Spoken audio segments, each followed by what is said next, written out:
going to tell you about a few books that should have a trigger warning before you read them.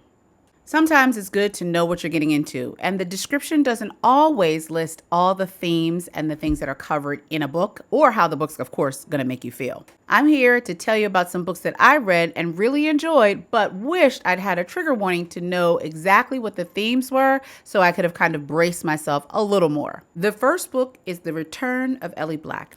This was a very good book. I very much enjoyed the story. However, in my opinion, the trigger warnings would be about captivity, manipulation and control, young women in distress, and death and despair. The story centers around a young woman named Ellie Black, who suddenly reappeared in her hometown after being missing for 2 years. The detective assigned to her case is Chelsea Calhoun, who has intimate experience with missing person cases.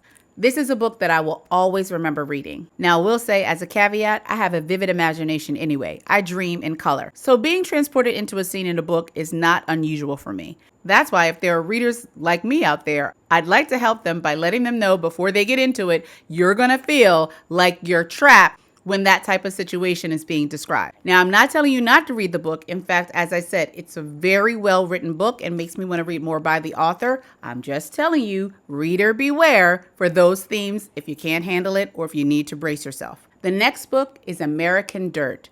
This is also a very well-written book, pulls you immediately into the story. It's about a mother and her young son who are forced to flee from their hometown, and they have to traverse across the country in order to get to safety. In my opinion, the trigger warnings would be for trauma, graphic imagery, and young children in distress. This is a gritty story. It's going to take you there and drop you off to deal with your emotions. However, it's still a good book. It's a good read. Just be warned that you will be in your feelings if those type of things are heart-wrenching to you, which they should be, because come on.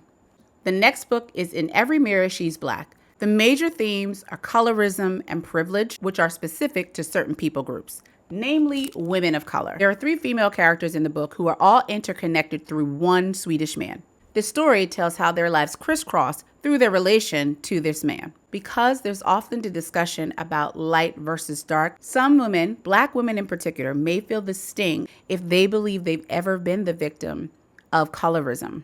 We know that in every melanated culture, people come in different shades of the rainbow. That doesn't soften the blow that colorism plays in our history and in our present.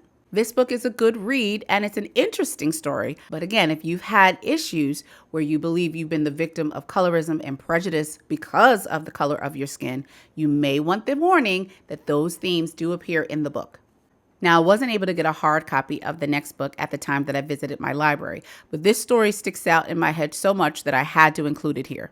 The book is called Paper Doll Lena. I read it as a part of a book club. I had never heard of it, and the description looked interesting enough to make me want to read it. Surprisingly, I was able to finish the book. And it's not just because of the themes I'm going to discuss in a minute, but I really didn't love the book, so I kind of shocked myself by finishing it. It could have easily gone on the DNF list. But I did finish it, and I had my opinions about it. Namely, I wasn't a fan. However, my reason for bringing it up now is because the description did not say how much it deals with domestic violence. There are terribly graphic scenes and depiction of domestic violence in this book. So much so that if you've ever been a victim or you know of a victim of domestic violence, past or present, this book will absolutely take you there.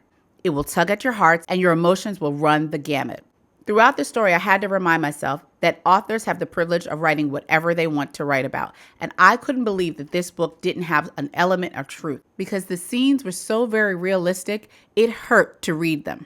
I started reading it on my Kindle.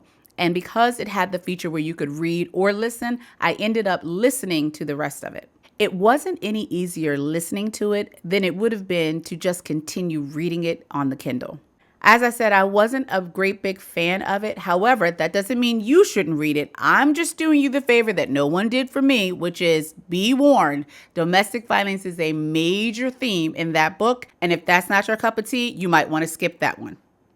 Now I'm going to segue to Somebody's Lying. These are mysteries or thrillers that I enjoyed. They're all really good books, with the exception of one that I'll get to. And I've put them all together because they either have lying at the theme of them or lying in the title. The next book is First Lie Wins. This is about Evie Porter. Who is she and who is she running from? I would say this is basically like a Charlie's Angel, but there's only one of them. Throughout this story, you're challenged to figure out, is Evie Porter who she says she is, who she's working for, and if they are, who they say they are. Since there's a lot of who done it, who's who, who's on first type of situation, it's one of those great mysteries that's a page turner, and I think readers who love playing detective will enjoy this book. The next book is First Lie Wins. Now, I listened to this via Audible, just like the rest of them, and I would strongly encourage, if you can, to listen to this as an audiobook, primarily because it involves a true crime podcast aspect. Two friends leave an event one night, but only one of them makes it home, and the other one is accused of murdering her friend. A podcaster comes to town and interviews everyone in the town, including the accused herself, in order to solve the case. Now, I'm just a sucker for anything that has lie in the title because I fancy myself a human lie detector and I'd like to see if I can figure who's lying. I wasn't able to get a copy of this last book, but I had to mention it because it has lies in the title. The last book is Society of Lies. Now, I've already actually mentioned this book in a previous review. I remember seeing someone reading this book at the pool last summer. And again, because I'm a sucker for any title that has lies in it, I immediately saved it on my Amazon books to buy and later listened to it via Audible. The story centers around two sisters, one older, one younger, who end up going to the same school, but one of them ends up dead. So once again, in the story, readers are trying to determine who killed who, when, where, and why. Now, as I said, I mentioned this before because I wasn't a big fan of this book. It started out okay, and I thought I was going to like it. I'm actually surprised I finished it, but I read it through all the way to the end, partially because I got so used to it and I had to figure out who did it. But ultimately, it wasn't my favorite. It does fit the bill like the rest of these books where it has secrets and lies at the heart of it. But you'll just have to read it for yourself to see how much you like it. For me, it was like a 2-star-ish at best. Well, that's it for my trigger warnings and lies episode. If you read any of these books and agreed that they needed a trigger warning, comment below to let me know what you would have included. Or if there are any books that you're reading or have read and you would write a trigger warning for, drop them in the comments below as well. You can also drop your favorite books that has lie or lies in the title or just lying as the overall theme.